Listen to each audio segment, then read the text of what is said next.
الزمان تألقا وأضاء للدنيا طريقا.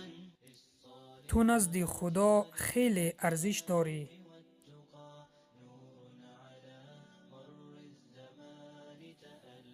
به نام عزت پاک با عرض سلام و ادب و احترام. ای انسان تو نزد خدا خیلی ارزش داری و خیلی عزیزی، پس دوستش بدار، زیرا او تو را دوست می دارد.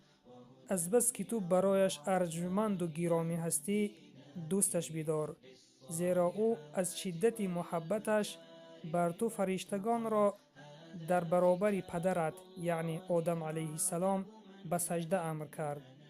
وقتی که دشمنت ابلیس به پدرت سری تعظیم فرود نآورد، به او گفت بیرون شو، تو از بهشت بدرغه شدی و تا ابد سزاوار لعنت هستی، چون که تو به مخلوق نوی که دوستش می دارم و آفریدم سجده نکردی.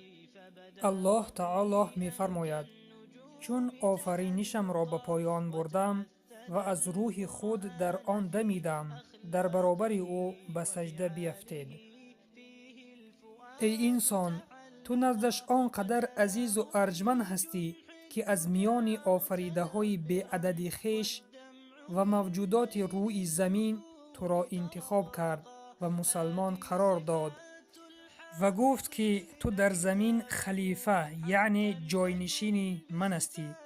الله سبحانه و تعالی می فرماید و چون پروردگارت به فرشتگان گفت من در زمین خلیفه می آفرینم، پس ای انسان وظیفه خود را بدان که تو خلیفه هستی، ناوابسته در کجایی که کار بکنی، کدام کسبی که داشته باشی، خواه طبیب باشی، خواه راننده باشی، خواه فراش باشی، خواه بارکش باشی، بدان که تو جاینشین الله در زمین هستی. پس هر یک جاینشین باید امر مولای خود را کاملا به پوره عمل نماید. معي حول الكتاب شتاتنا حتى نزيل تناحرا وتفرقا ولتجعليه محكما في أمرنا وثقي بوعد الله أن يتحققا.